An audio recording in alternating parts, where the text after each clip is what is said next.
ಕೃಷ್ಣ ಜನ್ಮಾಷ್ಟಮಿಯು ಭಾರತದ ದೊಡ್ಡ ರಾಷ್ಟ್ರೀಯ ಉತ್ಸವ.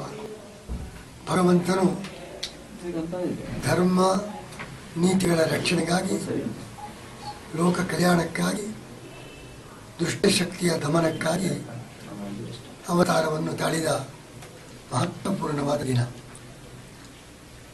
ನಾವು 5000 ವರ್ಷಗಳ ಹಿಂದೆ ಕೃಷ್ಣ ಜಯಂತಿಯಾಗಿದ್ದರೆ ಪ್ರತಿ ವರ್ಷ ನಾವು ಆಚರಿಸ್ತಾ ಇದ್ದೇವೆ.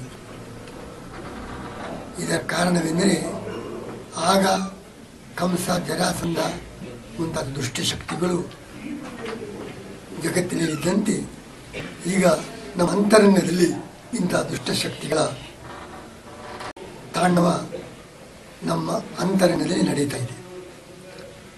ಆದ್ದರಿಂದ ಆಗ ಕೃಷ್ಣ ಅವತಾರ ತಾಳಿದಂತೆ ಎಲ್ಲರ ಅಂತರಂಗದಲ್ಲಿಯೂ ಕೃಷ್ಣ ಅವತಾರ ಆಗಬೇಕು. ನಮ್ಮ ಅಂತರಂಗದಲ್ಲಿರುವ ದುಷ್ಟಶಕ್ತಿಯು ಮಾಯವಾಗಬೇಕು, ಸಾತ್ವಿಕ ಶಕ್ತಿಯು ಬೆಳೆಯಬೇಕು. ಕೃಷ್ಣ ಜಯಂತಿಯ ಆಚರಣೆಯಲ್ಲಿ ಅದರ ಈ ಮಹತ್ವವನ್ನು ಅರಿತುಕೊಂಡು ಅದರಂತೆ ನಾವು ಆ ಸಂಭ್ರಮದ ಉತ್ಸವ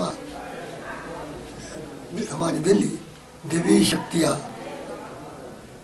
ಉದ್ಬೋಧನೆಗೆ ಅವಕಾಶವಾಗಲಿ ಎಂಬುದಾಗಿ ಆಶಿಸ್ತಾ ಇದ್ದೇವೆ. ಕೃಷ್ಣ ಜನ್ಮಾಷ್ಟಮಿಯು ಭಾರತದ ದೊಡ್ಡ ರಾಷ್ಟ್ರೀಯ ಉತ್ಸವ. ಭಗವಂತನು ಧರ್ಮ ನೀತಿಗಳ ರಕ್ಷಣೆಗಾಗಿ, ಲೋಕ ಕಲ್ಯಾಣಕ್ಕಾಗಿ, ದುಷ್ಟಶಕ್ತಿಯ ದಮನಕ್ಕಾಗಿ ಅವತಾರವನ್ನು ತಾಳಿದ ಮಹತ್ವಪೂರ್ಣವಾದ ದಿನ. ನಾವು 5000 ವರ್ಷಗಳ ಹಿಂದೆ ಕೃಷ್ಣ ಜಯಂತಿಯಾಗಿದ್ದರೆ ಪ್ರತಿ ವರ್ಷ ನಾವು ಆಚರಿಸ್ತಾ ಇದ್ದೇವೆ.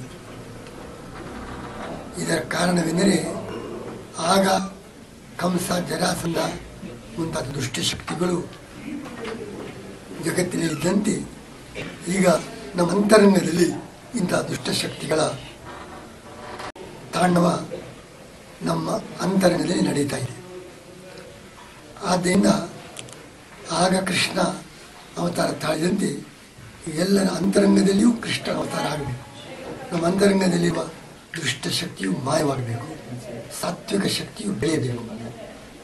ಕೃಷ್ಣ ಜಯಂತಿಯ ಆಚರಣೆಯಲ್ಲಿ ಅದರ ಈ ಮಹತ್ವವನ್ನು ಅರಿತುಕೊಂಡು ಅದರಂತೆ ನಾವು ಆ ಸಂಭ್ರಮದ ಉತ್ಸವ